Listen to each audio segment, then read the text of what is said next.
Ես միայնակ ու տապալված մայր էի, որը փորձում էր ընտանիքը հավաքել։ Օրերով իմ տանը, որն լի էր ցավով ու կարոտով, փորձում էի հանգստություն գտնել։ Մի օր, երբ տունը մաքրում էի, մտավոր ու զգացմունքային աղմուկներից համատեղ քաղցր ու թունավոր հիշողությունները վերադարձան։ Բոլորն սկսվեց այն ժամանակ, երբ Դոյը, իմ դստեր ամուսինը, եկավ մեր տուն։ Նա անձ էր, որը չէր կարողանում դիմադրել հրապույրներին։ Նա եկել էր մեր հետ ապրելու, բայց գիշերվա ժամերին գաղտնի կապ էր հաստատել իմ դստեր հետ։ Երբ իմացա, մի ողջ աշխարհ ցավը թափվեց իմ ուսերին։ Իմ դուստրն, որին միշտ սիրել էի, որպես իմ դուստր, օրերը անցկացրել էր արցունքներով աչքերում։ Նա, ով ընկել էր Դոյի սիրո թունավոր ծուղակը, այլևս չէր կարողանում ընտրել սիրո ու դավաճանության միջև։ Այս խառնված զգացմունքները այն էին,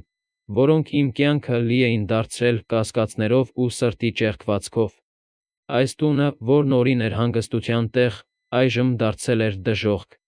Մի օր, երբ մաքրում էի տունը, մտածեցի, արդյոք ես այս տունը մաքրում եմ մենակ նյութական բաների համար, թե հուսահատությունից ու ցավից ազատվելու համար։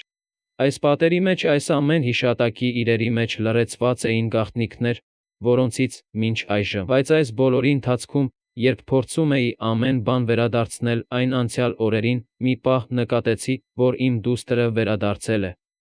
Նա աչքերով լի արցունքներով ու կոտրված սրտով նայում էր ինձ և ասում. «Մայր, ինչ անեմ»։ Պատասխան չունեի։ Կարող էի միայն ասել. «Դու ընտրել ես, և այդ ընտրությունը միշտ քեզ հետ կլինի»։ Բայց հիշիր, որ մենք կարող ենք միասին հաղթահարել դժվարությունները։